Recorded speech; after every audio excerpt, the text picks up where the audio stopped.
আসসালামু আলাইকুম রহমতুল্লাহি বারাকাতুহু। আমি আশা কিচেনে অনেক স্বাগত। বন্ধুরা কেমন আছেন? আশা করছি ভালো আছেন, আমরাও ভালো আছি।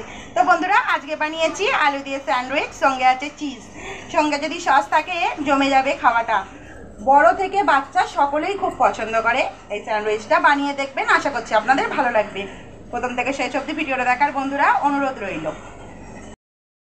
কড়াইয়ের মধ্যে দিয়ে দিয়েছি তেল, 2 টেবিল চামচ তেল দিয়েছি। এখানে দিয়ে দিচ্ছি 5 ফোড়ন। এখানে দিয়ে দেবো একটা পেঁয়াজকে আমি ছোট ছোট টুকরো করে রেখেছি। 5 ফোড়নটা দিলে এর টেস্টটা না দারুণ লাগে খেতে, দেবেন দেখবেন ভালো লাগবে।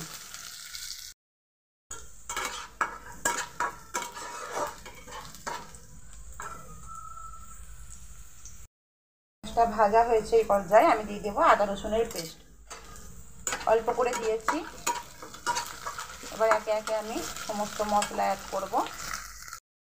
চিকেনটা ভালোভাবে ভাজা হয়ে গেছে। এর মধ্যে দিয়ে দেবো জিরে গুঁড়ো, লঙ্কা গুঁড়ো, বাচ্চারা খেলে লঙ্কা গুঁড়োটা একটু ভেবে দেবেন, ধনে গুঁড়ো, হলুদ গুঁড়ো। এবার দিয়ে দেবো অল্প করে পানি, যেমনভাবে মশলাটা কষায় অল্প পানি দিয়ে মশলাটাকে আমি কষিয়ে নেব।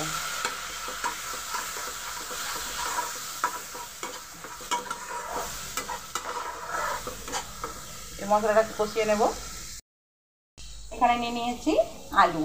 তো এখানে 3খানা আলু মিডিয়াম সাইজের সেদ্ধ করে আমি ভালো করে ম্যাশ করে নিয়েছি। দেখুন এইভাবে করে নিয়েছি। এবারে আমি এটা কড়াইয়ে দিয়ে দেবো। আলুটা দিয়ে দিলাম কড়াইয়ে। এবার দিয়ে দেবো লবণ, স্বাদ অনুসার লবণ দিলাম। এবার ভালোভাবে কড়াইতে নেড়ে নিচ্ছি। আমি কাঠের খুন্তি নিয়ে নিই বন্ধুরা, কাঠের খুন্তিতে ভালোভাবে ম্যাশ করতে পারি না আমি, ওর জন্য এই খুন্তিটাই নিয়েছি। তো ভালোভাবে মশলার সঙ্গে আমি মিশিয়ে নিচ্ছি এবং হতে দেব।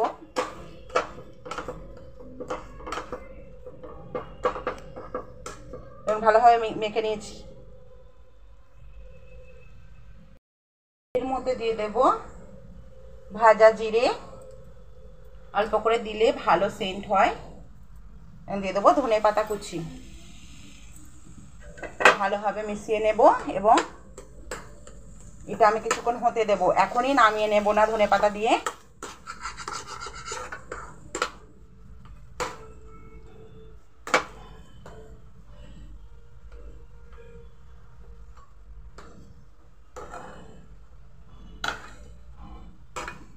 এইভাবে 2 থেকে 3 মিনিট আগে হতে দেব।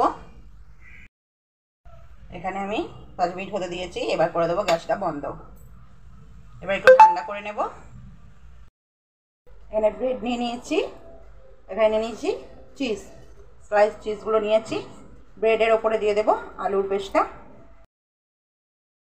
এখানে আমি 2টো ব্রেডেতেই দেখুন আলুর মিশ্রণটা লাগিয়ে দিয়েছি। এবার আমি একটা চিজ নিয়ে নিচ্ছি, এটা একটার ওপর দিয়ে দিলাম। 2টো ব্রেডেই আলু দেবেন, তবে ভালো লাগবে খেতে। এইভাবে দিয়ে দিলাম। এইভাবে বন্ধুরা সবগুলোকে আমি বানিয়ে নেব।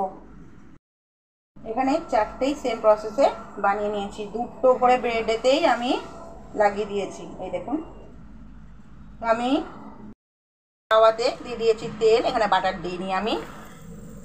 এবং গ্যাসটা করে দেবো আস্তে, সবগুলো দিয়ে দেবো সাথে। 4টাকেই দিয়ে দিয়েছি এবং গ্যাসটা আমি আস্তে করে দিয়েছি। এবার আমি উল্টে দেব। হাতের সাহায্যে তো হবে না মনে হচ্ছে, হাতের সাহায্যে করতে হবে। এই যে ঠিক যেন মচমচে হবে কোটটা, এইভাবে করে দেবেন। এগুলো সবগুলোকে আমি উল্টে দেবো। 4টে কি সুন্দরভাবে উল্টে দিয়েছি। আবার হতে দেব আমি। একদম রেডি হয়ে গেছে। এবার আমি নামিয়ে নেব সবগুলোকে এবং একটু ঠান্ডা করে, সামান্য একটু ঠান্ডা করে কেটে নেব। কেটে নিয়েছি বন্ধুরা পিৎজা কাটার দিয়ে। একা কাটলে জানেন এক হাতে ক্যামেরা ধরা, সঙ্গে আবার কাটা খুব অসুবিধা হয়, যার জন্য আমি ব্রেডে আলুর লাগানোটাও দেখাতে পারিনি, মশলাটা আর কাটাটাও দেখাতে পারলাম না। দিদিভাইরা যথেষ্ট অভিজ্ঞতা আছে, এইভাবে করে নেবেন বন্ধুরা। পিৎজা কাটা না থাকলেও ছুরি দিয়ে দারুণ কাটা যায় আর টেস্টি লাগে বন্ধুরা খেতে। মেয়ে চলে এসছে স্কুল থেকে, এবার মেয়েকে দিয়ে দেব। তো আপনাদের আশা করছি ভালো লাগবে, বানিয়ে দেখবেন, বাচ্চা বড় সকলেই দারুণ খাবে।